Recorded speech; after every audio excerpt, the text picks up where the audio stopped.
Hey, I'm Brad. Welcome back to Overkill Reviews.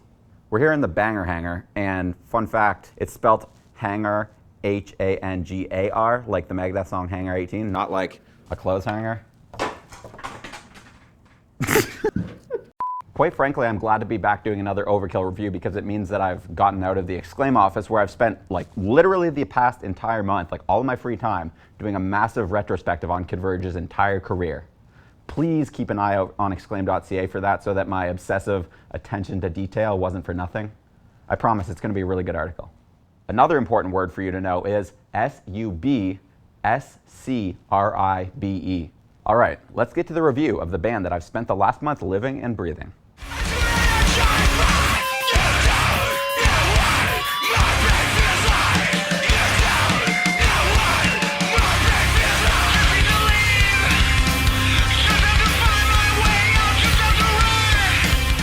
This is the first album by Converge in 5 years. It's called The Dusk in Us and is out today on Epitaph Records. What can I say about Converge? Well, probably more than any one person needs to know, but for the purposes of this review, let's just go with the Cliff Notes version.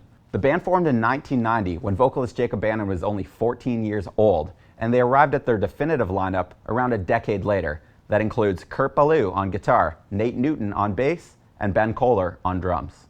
Collectively, these four dudes also play in about a million other bands. Jacob Bannon also does artwork for some of those bands and bands as diverse as Fall Out Boy and As I Lay Dying, as well as some of the bands that he releases on his record label, Death Wish Inc., that puts out plenty of the most exciting bands in hardcore, metal, and other non-mainstream genres.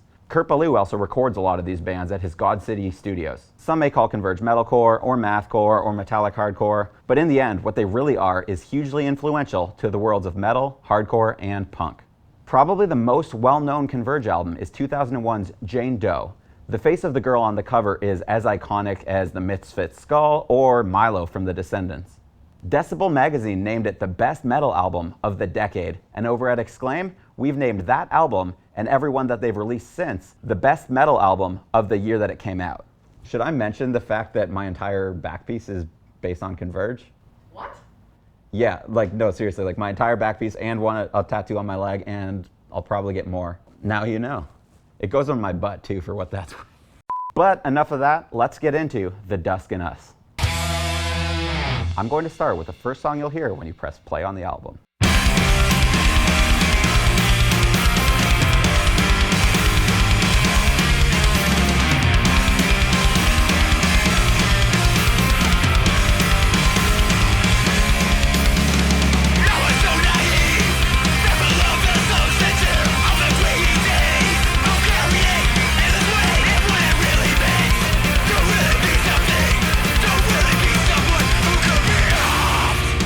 This is the kind of progressive metal punk riff that's sort of indescribable and has been a huge part of their sound since 2009's Axe to Fall, though this might be the catchiest one yet.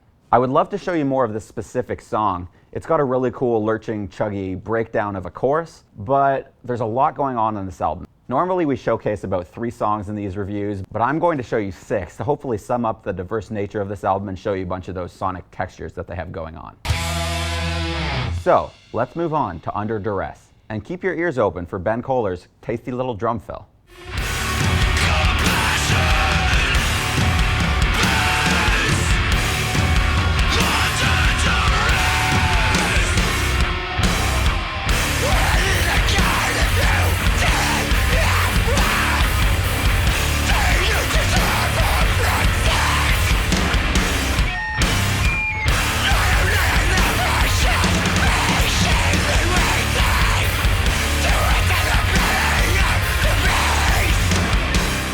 The heavy riff here is really angular, but still crushing. It kind of reminds me of Plagues from No Heroes in its sheer weight. This track is all about contrast, with the contrast between that part and the sparse chorus really allowing it to stick out. The atmospheric guitars and the slow drum and bass build really allow for the message about the lack of empathy in the world to stand out. One more note about the contrast, that message is delivered via semi-melodic barks from Newton and Ballou, and it really plays well against Jacob Bannon's shrill screaming. Remember how I said that the band arrived at their definitive lineup? Well, a huge part of that was the audition of Ben Kohler on drums. The band say that he really revitalized them, and it's pretty easy to hear why.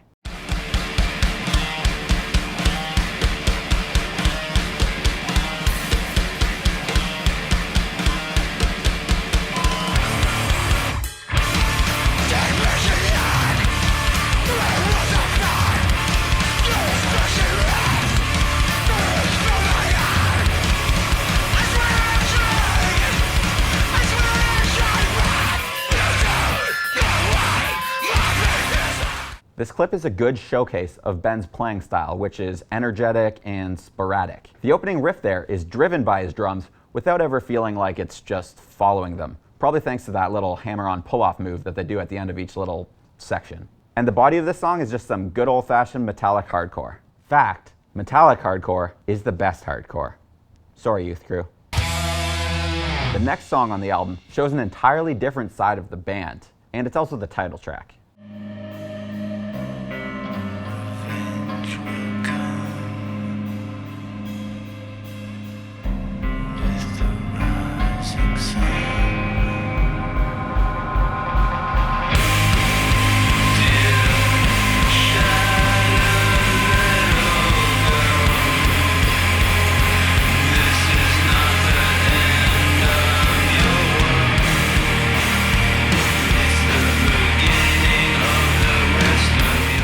The band have never sounded more vulnerable than they do for the majority of this track. It embodies what the song is seemingly about, the darkness that's inside us constantly trying to push its way out. Even when they deliver a post-rock crescendo kind of thing in the chorus, it's done so with sorrow, perhaps because of the downtrodden vocal delivery. The band does a great job building the song too, with this course part, and I say that lightly because the music changes, but the lyrical structure stays the same. The first time that they went through it with the dear frightened little boy, it was a lot more tender, and this time with the dear shattered little girl, it's a lot more triumphant. Again, still sorrowful, but the song is building to a climax. Don't get too comfortable with that slow burn though. Next up, we've got the shortest song on the album.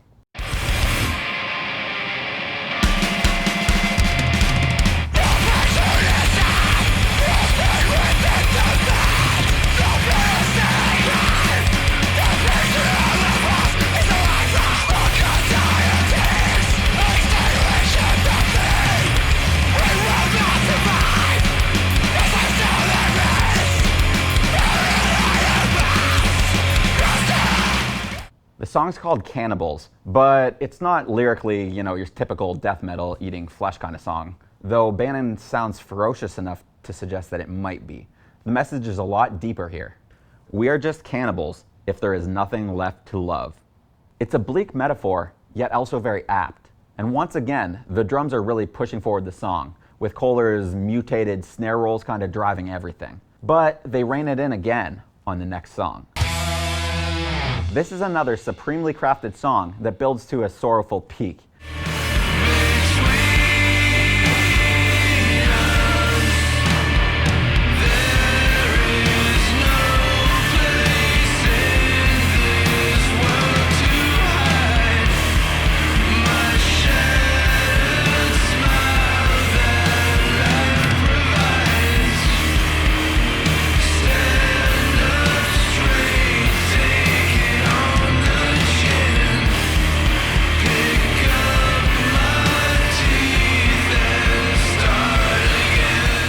It features a unique croon not really heard in the band's discography before, and some of the most poignant lyrics on the album. There is no place in this world to hide my shattered smile that life provides. Stand up straight, take it on the chin, pick up my teeth, and start again. It's a really relatable message, and it's a great visual with the shattered smile. You picture somebody getting hit in the chin, their teeth shattering, pouring out of their mouth, and they pick them up, and they keep going, but they're never the same.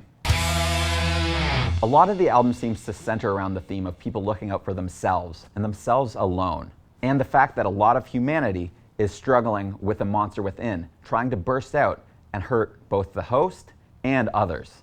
I did my absolute best to sum up the album, but it's pretty difficult to do that when so much of it is determined by the ebb and the flow, the song order. The band's last album, 2012's All We Love We Leave Behind, was written to be a collection of singles where no song was dependent on the other. And the band spent 8 weeks determining the order of that one. I can't even imagine how long they spent on this one, coming up with a track listing that works with the rising and falling tide.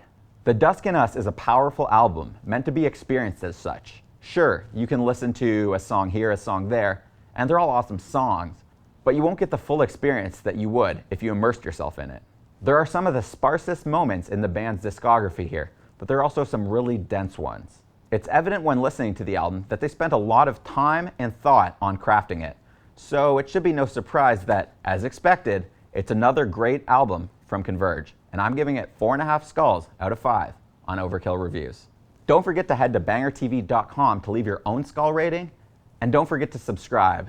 Oh, and a personal request from me, if you're not familiar with Converge, or this is the first you've heard of them, please dig into their discography. They're truly an incredible band.